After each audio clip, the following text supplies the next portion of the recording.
The thing that drew me to Rabbi Bernstein is that unlike most Rebbeim, they'll take one facet of a certain episode. They'll take one little detail or one word in a pasuk and they'll explain it.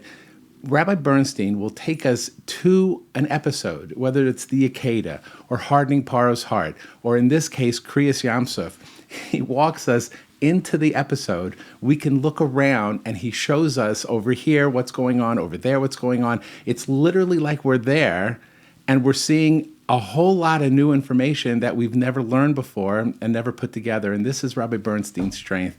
You're going to love this. Welcome to Dimensions in Chumash by Rabbi Immanuel Bernstein, part of our collective Journeys in Torah. Let's just jump right in. The opening section of the Parsha is devoted to Egypt's pursuit of the Jewish people, culminating in the miraculous splitting of the Red Sea, through which the Jewish people traveled and in which the Egyptian army was drowned. Many questions will be raised when we actually look more closely at the wording. Paro's chariots and army, Yarav Vayam, Hashem threw into the sea, and the choice of his officers, Tubu v'Yam Suf, were drowned in the Red Sea. Rabbi Bernstein points out that this pasuk is doubled over. What's the difference between Paro's chariots and army thrown into the sea and his officers who were drowned?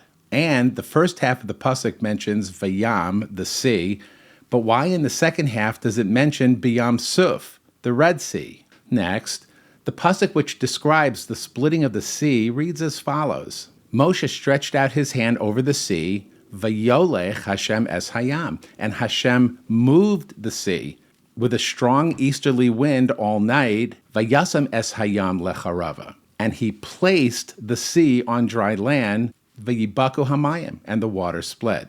The pasuk says that the split was affected by Hashem blowing an easterly wind, but an easterly wind blowing on the sea would simply move it to the west, not cause it to split in half. The word describing the sea's movement is vayolech, which literally means to transport. To where was the sea transported? The word describing turning the sea to dry land is vayasem, but this word means to place. How is the sea placed on dry land? The end of the pasuk says that the seabed became dry land before saying that the waters split. Well, isn't that interesting? The Maisa Hashem will give us a complete understanding of everything going on here. First, we must note that sometimes the Torah refers to Paro's army, and sometimes it refers to the army as Egypt. These are not, in fact, talking about the same army. Paro's army are his personal guard, without exception, completely evil to the core. They have been intimately involved in the persecution of the Jewish people and therefore liable, without exception, deserving to meet their end at the bottom of the Red Sea. The Egyptian army has some who deserve to be killed, but most don't. The wicked among them will be drowned, but the goal for the rest is to witness the salvation of the Jewish people. This is the meaning of Pasuk 4 in chapter 14, which says, "And I will be glorified through Paro and his army. This will happen through meting out divine retribution by bringing the sea over them. And Egypt will know that I am Hashem." This refers to the greater Egyptian army who will be there to witness it. With all this, drawing the Egyptians out of Egypt came in two stages. The first stage, both armies needed to be drawn towards the Red Sea, but with Hashem's different plans for each, they cannot come out together. They need to be kept separate from each other. The first step is to bring Paro's guard by themselves. This will be done by making him feel that there is no need to mobilize the entire nation's army. Paro will be made to think that not only are the Jewish people lost and easily pursued, but also that they're scared and they can be easily brought back without the need for the general army. The idea that they're lost is accomplished by having them backtrack towards Egypt, as mentioned in Psukim 2 and 3. The idea that they're scared comes from Pasuk 21 of chapter 13, which tells us that the people were traveling day and night. It's a minor detail, but it's striking. A confident nation does not travel nonstop without rest. This combination of factors convinced Paro that he only needed his guard to bring back a lost, scared nation of slaves. All this led to Paro's decision, as recorded in the Psukim after Paro was told that the Jews ran away. Paro took his people with him. He took 600 chariots and all the chariots of Egypt with officers on them all. and he pursued the children of Israel. The phrase Ve'es Amo refers to his personal army. Paro felt the mere sight of his elite guard with chariots would scare the people into submission. The general Egyptian army was left behind, its presence thought to be unnecessary. But getting close enough to see the Jewish people firsthand, he got a bit of a surprise. Described at the end of Pasuk 8, the children of Israel were going out biyad ramah, with an upraised arm. This depicts a people who are confident and in high spirits. Somehow, Paro had been misled. The Jewish people were not actually scared at all. And with this discovery, Paro was no longer confident, advancing with just his private guard to confront an exultant people who outnumber him 1,000 to 1. He therefore calls for the full Egyptian army. V'yirdefu Mitzrayim acharehem. The Egyptians gave chase to them, and all the chariot horses of Paro, his riders, and his warriors overtook them encamped by the sea near Pi-hahiros before Baal-Zephon. Look at how subtle and beautiful the pasuk separates the regular Egyptian army with Paro's elite forces. Now with the nation's army behind him, Paro feels emboldened to advance along with his private guard to retrieve the Jewish people. So now we see Pasuk 10. Paro advanced, and the children of Israel raised their eyes, and behold, V'hine Mitzrayim nosei acharehem. Egypt was traveling after them. And they were very afraid, and they cried out to Hashem. Notice this pasuk is specifically talking about them seeing the full Egyptian army. The people thought that Paro would come after them with just his guard, numbering a few hundred soldiers, a confrontation they felt they could handle. They were not prepared to see all of Egypt traveling after them behind Paro's personal army. So we're now ready to head towards the Red Sea with a different set of goals in mind for each of the three groups. The Jewish people need to enter the sea, traverse it, and emerge on the other side. Paro's elite army need to enter the sea and not emerge on the other side, but to be drowned within it. And the Egyptian army cannot be allowed to enter the sea. For the most part, they are not meant to be drowned. Rather, they are to reach the banks of the sea, from which point they will witness the demise of Paro's army. But in order for all this to happen, it's imperative to keep these groups separated. And how is this achieved? Psukim 19 and 20 describe how the pillar of cloud, which normally went before the Jewish people, now went behind them, plunging the entire Egyptian camp into darkness. This accomplished two things. First, Paro's camp could continue to move forward, even entering the Red Sea after it had split, oblivious of the fact that it had split. And second, the two armies of Paro and Egypt were not able to successfully regroup and reconnect.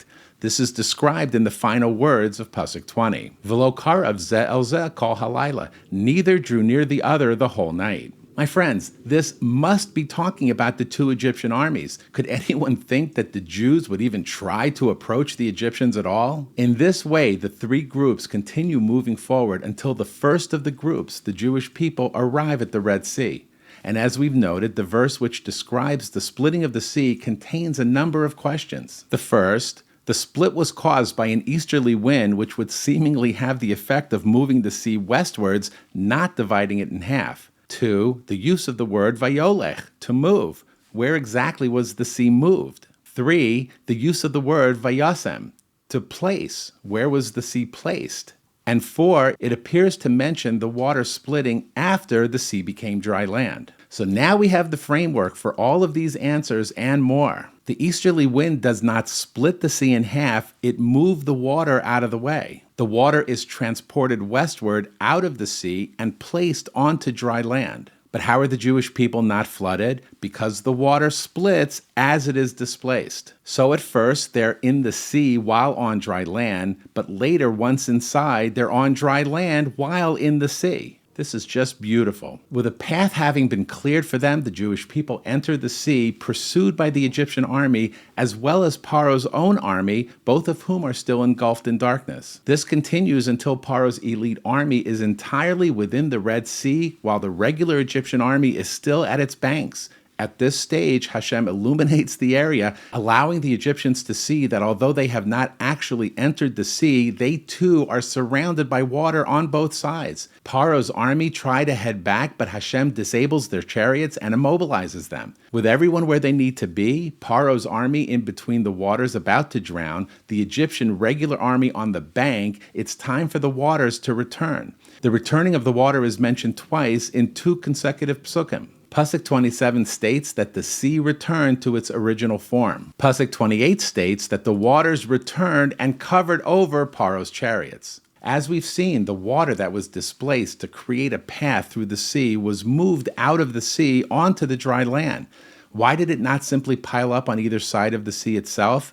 Remember that although most of the Egyptians were meant to witness the drowning of Paro's army in the sea, which was why they were brought only to the banks and no further, a number of them were deserving to die as well. And how did Hashem get them there? The answer is in Pasuk 27. The water which was on either side of the Egyptians while on dry land returned on them from behind as it returned to the sea, taking with it all of those regular Egyptians on the bank who deserved to be drowned. This process is described with the words, Vayinair Hashem es Mitzrayim besoch hayam. Hashem hurled the Egyptians into the sea. In other words, he shook out the Egyptian camp of those deserving to be drowned, washing them into the sea.